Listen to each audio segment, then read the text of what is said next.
Collector Gargi જૈનના અધ્યક્ષસ્થાને gas એજન્સીઓના proprietor સાથે બેઠક યોજાઈ। હાલમાં ચાલી રહેલા વૈશ્વિક યુદ્ધના પગલે જિલ્લામાં આવશ્યક ચીજ વસ્તુઓ અને ખાસ કરીને એલપીજી સિલિન્ડરમાં કોઈ અછત ઊભી ન થાય તે માટે નાગોતરા આયોજનના ભાગરૂપે આજે જિલ્લા કલેક્ટર ગાર્ગી જૈનના અધ્યક્ષસ્થાને જિલ્લા સેવા સદનના વીસી ખંડ ખાતે જિલ્લાની વિવિધ ગેસ એજન્સીઓના પ્રોપરાઇટરો સાથે એક મહત્વપૂર્ણ બેઠક યોજાઈ હતી। જિલ્લામાં ગેસ એજન્સીઓને જથ્થાની સ્થિતિ વિશે માહિતી જિલ્લા પુરવઠા અધિકારી શ્રી અનિલ હરપતિએ જણાવ્યું હતું કે જિલ્લામાં હાલ કુલ 12 ગેસ એજન્સીઓ કાર્યરત છે, જેમાં ઇન્ડિયન ઓઇલ કોર્પોરેશનની 6, હિન્દુસ્તાન પેટ્રોલિયમની 3 અને ભારત પેટ્રોલિયમની 3 એજન્સીઓ સમાવેશ થાય છે। આજની તારીખે એજન્સીઓ પાસે 3109 સિલિન્ડરો જથ્થો ઉપલબ્ધ છે અને 2376 સિલિન્ડરોનો બફર સ્ટોક રાખવામાં આવ્યો છે, જે આગામી 13 દિવસ સુધી ચાલે તેમ છે।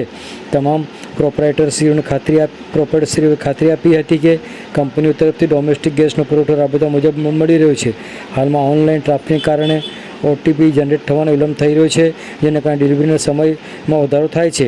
આ સમસ્યાના ઉકેલ માટે કલેક્ટર ગાર્ગી જૈને નાગરિકોને અપીલ કરી છે કે તેઓ માત્ર એક જ માધ્યમ પર નિર્ભર ન રહેતા toll free number, WhatsApp, text message તેમજ ડિજિટલ પેમેન્ટ પોર્ટલ જેવા વિવિધ 8 થી 9 ઉપલબ્ધ માધ્યમોનો ઉપયોગ કરે, જેથી સિસ્ટમ પરનું ભારણ ઘટે અને ઝડપથી બુકિંગ થઈ શકે।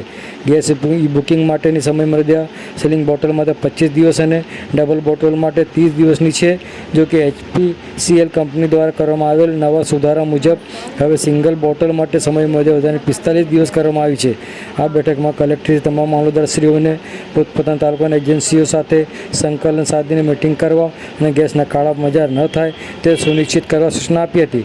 રાજ્યમાં કોમર્શિયલ ગેસની સર્જાયેલી અછતને ધ્યાને લઈ જિલ્લાની શાળાઓ અને છાત્રોની જરૂરિયાત મુજબ ડેટા તાકીદે મોકલી આપવા સૂચના આપવામાં આવી હતી। આવો સાંભળીએ આ અંગે જિલ્લા કલેક્ટર ગાર્ગી જૈન શું કહી રહ્યા છે, સાંભળો તેઓના મુખે। નમસ્કાર। વૈશ્વિક યુદ્ધના કારણે અત્યારે જે એલપીજીમાં પરિસ્થિતિ ઊભી થઈ છે, એના માટે આજે છોટાઉદેપુર ખાતે બધા ડિસ્ટ્રીબ્યુટર અને એજન્સીઝની મીટિંગ લેવામાં આવી હતી। એમાં બધા પાસેથી કેટલા એમના પાસે સ્ટોક છે અને કેટલી માંગણી છે એના રિવ્યૂ કરવામાં આવ્યું છે અને અત્યારે જેટલી માંગણી છે એના માટે પૂરતું સ્ટોક એક્ઝિસ્ટ એમના પાસે કરે છે અને એસેન્શિયલ કોમોડિટીઝ એક્ટ મુજબ કોઈએ કઈ પ્રકારના સંગ્રહ નથી કરવાનું, આ બધા સૂચનો એમને આપવામાં આવ્યું છે। અને જેટલા ડોમેસ્ટિક સિલિન્ડર્સ છે આ ડોમેસ્ટિક પર્પઝ માટે જ યુઝ થાય, કમર્શિયલ માટે યુઝ નહીં થાય, આ બધા કાળજી રાખવામાં આવશે, એવી રીતે ઇન્સ્ટ્રક્શન્સ આપવામાં આવ્યું છે। હું પબ્લિકને અપીલ કરું છું કે અત્યારે જે પેનિક ચાલી રહ્યા છે કે ખરેખર સ્ટોક નથી કે પછી આપણે એલપીજી સિલિન્ડર નથી મળવાનો, આ બધા ર્યુમર્સ છે, એના ઉપર તમારે કઈ પ્રકારના વિશ્વાસ નથી કરવાનું। અમે લોકો એન્શ્યોર કર્યા છે કે સ્ટોક પૂરતું રહે અને તમે સમયસર મળી જાય।